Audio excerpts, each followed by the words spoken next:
7 मई 2025 भारत ने दुनिया को दिखा दिया कि वो आतंक बर्दाश्त नहीं करेगा। जी हाँ दोस्तों, ऑपरेशन सिंदूर ये सिर्फ एक सैन्य कार्रवाई नहीं थी, ये एक चेतावनी थी। एक ऐसा ऑपरेशन जो न सिर्फ दुश्मन के घर तक गया बल्कि आतंक के अड्डों को जड़ से हिला दिया। इस वीडियो में हम जानेंगे ऑपरेशन सिंदूर की पूरी कहानी, क्यों हुआ, कैसे हुआ और इसके पीछे की रणनीति क्या थी।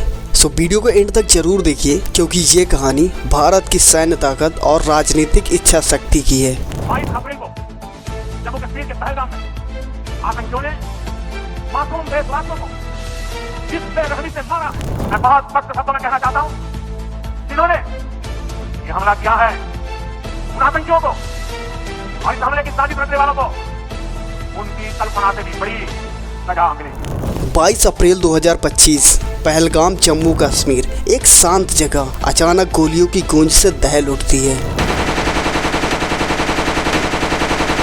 और उस हमले में करीब 26 लोग मारे जाते हैं, जिनमें महिलाएं और बच्चे भी शामिल हैं। ये हमला जैश ए मोहम्मद द्वारा प्लान किया गया था, जिसका मुख्यालय पाकिस्तान के बहावलपुर में है। इस हमले से भारत के लोगों में तो गुस्सा था ही और साथ में हमारी सरकार भी खामोश नहीं बैठी थी। वो एक सही समय का इंतजार कर रही थी और एक सही रणनीति बना रही थी।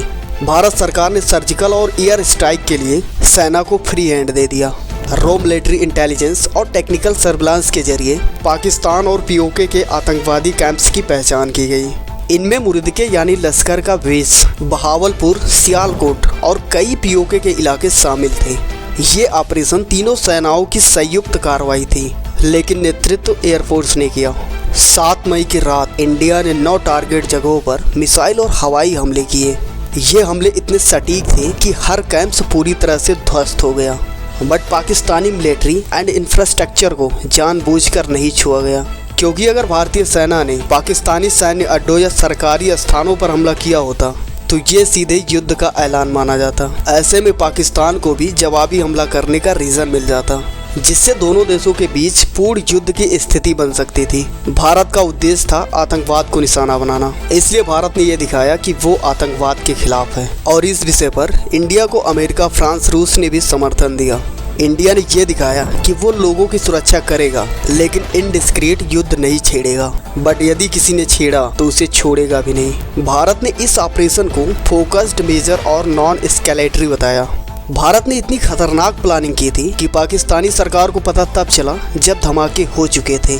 इस बार भारत चुप नहीं रहा, जवाब सीधा और तीखा था। बट सवाल ये है कि इस ऑपरेशन का नाम सिंदूर ही क्यों रखा गया। तो इस ऑपरेशन का नाम सिंदूर इसलिए रखा गया क्योंकि ये एक ऐसा नाम है जो भारतीय संस्कृति में नारी सम्मान और बलिदान का प्रतीक है। 22 अप्रैल के हमले में कई महिलाओं ने अपने पति खोए। सिंदूर उनके बलिदान को श्रद्धांजलि देता है और इस बात का संकेत है कि भारत अपने नागरिकों की रक्षा के लिए हर कदम उठाएगा। ये सिर्फ एक सैन्य ऑपरेशन नहीं था, ये एक भावनात्मक जवाब था।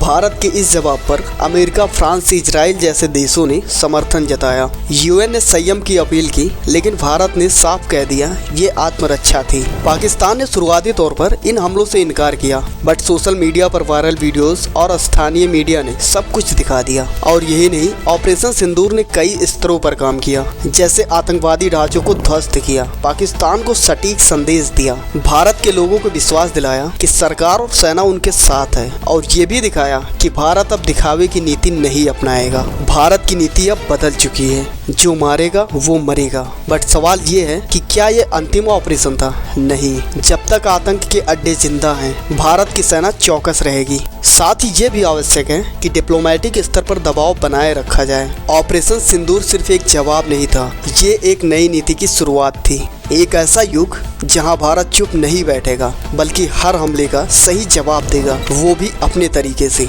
जितने भी हमारे भारतीय लोग हैं, कमेंट में एक बार जय हिंद जरूर लिखें। सो मिलते हैं नेक्स्ट वीडियो में, तब तक लिए धन्यवाद।